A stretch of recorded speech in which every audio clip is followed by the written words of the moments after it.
Ô Vamp, eu sempre falava aqui e você me falava, não, ele tá experimentando, deixa os caras experimentar. E eu falava, Vamp, mas ele não vai entrosar o time titular, ele não vai entrosar um time, e hoje tá provado. Eu acho que ele fez muita experiência e o time em si não se entrosou. Isso que o Viga falou é verdade mesmo, né?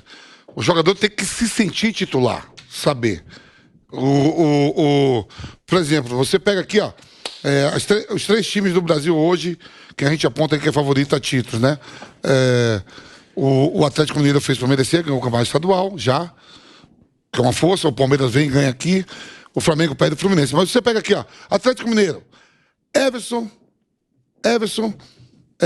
Mariano, Natan. Júnior Alonso. Porque o Alonso botou agora, senão seria... E Arana na esquerda. Alan, Jair, Zaratio, Nath Fernandes, Hulk e Keno. Já vem na cabeça. Palmeiras. O Everton, Marcos Rocha, Gustavo Gomes, Luan, porque tá machucado, Piquerez. Aí já pega Danilo, Zé Rafael e Rafael Veiga. Escapa de um lado, Dudu e Rony, já vem na cabeça. O Flamengo a gente ainda não está sabendo. A gente se escala Gabigol e mais quem? Porque o Bruno Henrique, Gabigol e Bruno Henrique. E Arrascaeta. 3, não sabe lá cozinhar. O Davi Luiz tá chegando, tá titular absoluto, mas os demais você não sabe. É Arão, é João Gomes, é Andrés Pereira. É Thiago Maia. É Thiago Maia, vai o Everton Ribeiro para a esquerda, vai, e já estamos em abril. E a temporada, que nem o professor Vanderlei Nogueira fala, no futebol o relógio corre mais rápido. E já estamos em abril e vai ter Copa do Mundo, vai ter tudo, jogos em cima de jogos. Hoje eu estava vendo um jogo à tarde da Liga dos Campeões que a gente escala também o Guardiola, não. Tira um ou outro que esteja um pouco mais cansado, mas De Bruyne sempre jogando, a cavalaria dele tá sempre ali, ó. O português lá, o Bernardo Silva, você vê sempre o Rubem Dias, porque tá machucado, aí teve que sair. Tem uma cavalaria, tem que ter uma base de 8, 7 jogadores e os caras saberem que é titular mesmo e o torcedor saber escalar. Quando o torcedor não sabe escalar seu time, é aí que você começa a se assustar. Zé e Bruno. Bruno Henrique, como o Viga lembrou, hoje fez gol, hoje voltou a atuar ali mais solto pela esquerda. Ele tem 31 jogos pela Libertadores, pelo Flamengo, 16 gols, 10 assistências. Ele igualou o Zico como o segundo maior artilheiro do Flamengo na competição. É um jogador que, voltando ao seu auge, pode fazer desse Flamengo, como ele mesmo disse, outro patamar. O Bruno Henrique é fundamental para esse Flamengo conseguir ser vitorioso novamente nesse ano. E eu passo a pergunta depois também para o Viga. Ele é fundamental, ele é um jogador muito importante do Flamengo nos últimos anos. Ele, por exemplo, Barcelona de Guayaquil ano passado, ele fez todos os gols ele fez 2 gols no Maracanã e fez 2 lá, né? Acho que foi isso, ele fez os 4 gols, só para dar um exemplo. Ele já foi decisivo várias vezes para o time do Flamengo. Acho que assim, os 3 ali, Arrascaeta, Bruno Henrique e Gabigol, esses são os caras diferentes. O Flamengo tem vários jogadores muito bons, mas os caras que fazem a diferença são esses 3, né? Os caras que decidem jogo, que buscam alguma coisa diferente. O Bruno Henrique tem força, velocidade, finaliza bem, é muito bom no alto. Então ele tem características muito fortes. Ele é um jogador fundamental, sim. O Flamengo, quando a coisa não está tão bem coletivamente, mais ainda. Os 3 são importantes para o Flamengo. E eu queria chegar... Você adivinhou o meu pensamento, que eu queria chegar nesse ponto quando o Viga citou o Bruno Henrique no jogo de hoje.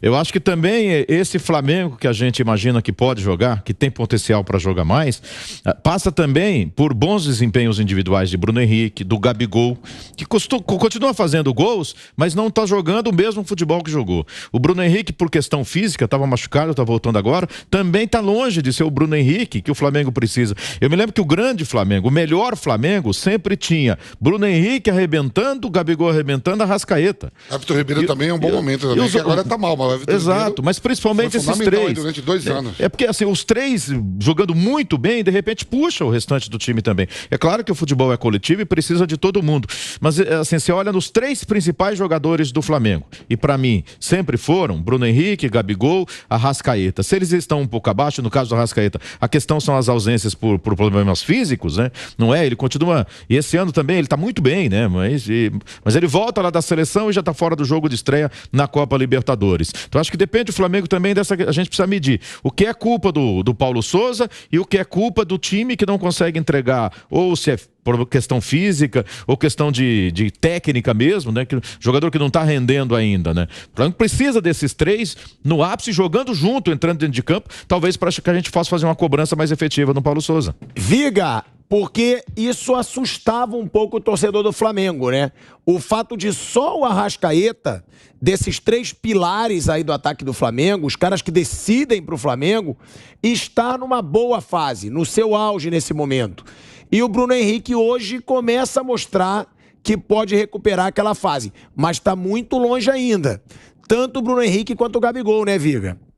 Sem dúvida alguma. Agora, eu sempre achei, viu, Pilhado, que os 2 principais jogadores do Flamengo eram Arrascaeta e Bruno Henrique, e nada contra o Gabigol. O Gabigol é o artilheiro, né? O homem da última bola, o homem da finalização. Às vezes precisa de 4, 5 chances para fazer um gol. É bem verdade. Agora, por que eu sempre disse que Arrascaeta e Bruno Henrique são as peças principais? O Arrascaeta é o melhor meia do futebol sul-americano. Adoro o Rafael Veiga. Diria até que Rafael Veiga e Arrascaeta são os 2 melhores meias do futebol sul-americano. Sendo que o Arrascaeta é o cara que pensa, que comanda. Vídeo que aconteceu naquele primeiro gol do Flamengo no empate 1-1 com o Fluminense na final do Campeonato Estadual do Rio. É o cara diferente do time do Flamengo. Agora, o diferente precisa também que alguém do lado dele seja diferente. Não dá para ser revoada de uma andorinha só.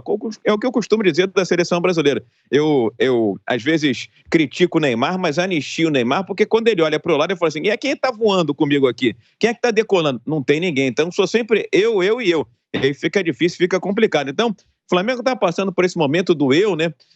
Do pronome eu, do primeiro do singular aí, há muito tempo. E esse eu era o Arrascaeta. E é importante o Bruno Henrique entrar, ter essas possibilidades, essas chances, precisa ter espaço. E esse espaço, às vezes, ele não é disponibilizado pelo adversário. Agora não dá para também o treinador tirar o espaço de um jogador que precisa de espaço, que precisa de velocidade. Eu não entendi até agora, e continuam criticando o Paulo Souza por isso, por que ele, de uma hora para outra, cismou que o Lázaro era o homem que iria ocupar o espaço do Bruno Henrique. Acabou prejudicando o Bruno Henrique, acabou prejudicando o Flamengo. Porque você colocar o Lázaro de beirada, não foi o caso de hoje, mas ao longo do Campeonato Estadual do Rio de Janeiro, os jogos-chave do Campeonato Estadual do Rio de Janeiro, você tirava o espaço do Bruno Henrique e empurrava automaticamente o Bruno Henrique mais para o meio da área ao lado do Gabigol, então a chance dele aparecer é muito menos, era muito menor, a não ser no alto, que ele é compridão, como ele fez no gol do Flamengo sobre o Fluminense, naquela casquinha de cabeça. Então, acho que o Arrascaeta é o cérebro do time e o Bruno Henrique é o escape. O cérebro sempre esteve pensando, já o escape não conseguiu ter espaço, às vezes por conta do adversário, que aprendeu a tirar o espaço do Bruno Henrique, mas muitas das vezes por conta de erros de treinadores. E não foi só o Paulo Souza, não. O próprio Renato Gaúcho, o Rogério Ceni, muitas das vezes empurravam o Bruno Henrique da ponta para o meio. Botar o Bruno Henrique da ponta para o meio, eu acho que é um desperdício danado. Então é importantíssimo a presença novamente do Bruno Henrique como protagonista no time do Flamengo, porque o Flamengo precisa muito, muito demais desses 2 jogadores, Arrascaeta e Bruno Henrique, viu, Pilhado? O Viga falou uma série de coisas, primeiro que eu concordo com ele que realmente o Arrascaeta é o melhor meia do futebol sul-americano. Até ontem eu fiz o que seria a minha seleção de Palmeiras, Flamengo e Atlético Mineiro, pegando só os 3. Aí, Vampeta, eu barrei... Quem foi? Fala, é interessante quem foi. O Everton, Marcos Rocha, Gomes, Júnior Alonso e Arana.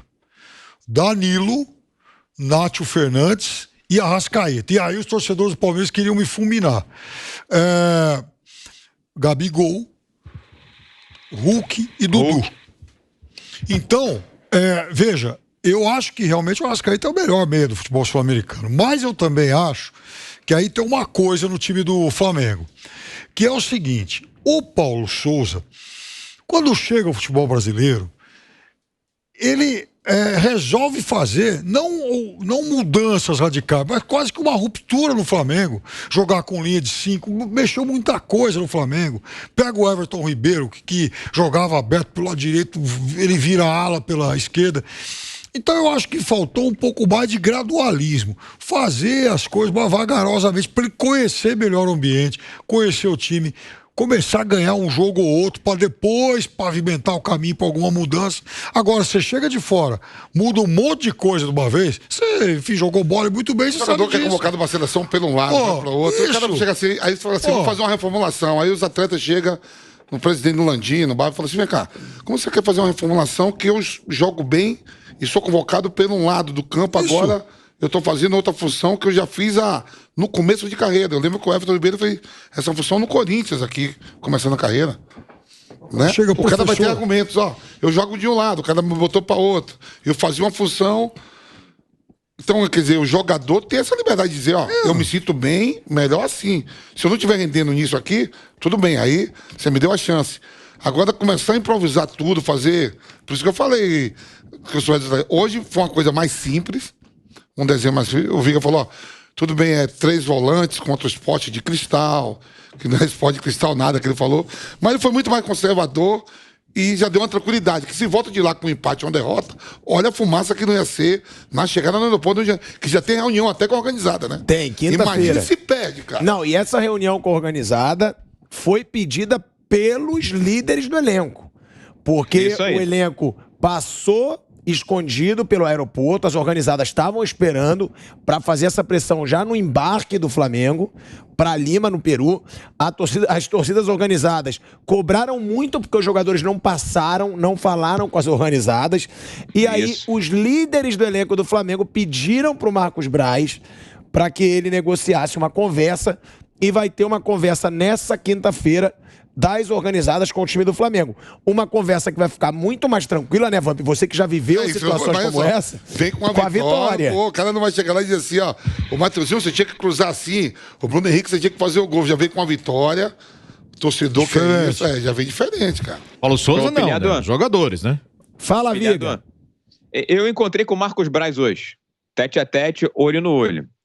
Porque tinha muita gente dizendo que foi ele que organizou isso sem o consentimento, sem a anuência dos jogadores. Ele me disse o seguinte, Rodrigo, você acha que eu seria idiota, burro, ao extremo, com 50 anos aí de futebol, de marcar uma reunião desse tipo com torcidas organizadas sem que houvesse aí o conhecimento da parte dos jogadores? Ele falou assim, você pode chamar de tudo, pode chamar de... Ele até falou isso, pode chamar de gordo, de baleia, qualquer coisa do gênero. Agora, não me chama de burro porque isso eu não sou. Estou aqui militando futebol há muito tempo. Mas aí eu questionei ele o seguinte, olha só, Braz, o futebol do Flamengo tenta ser profissional. Você acha que isso é uma leitura de profissionalismo?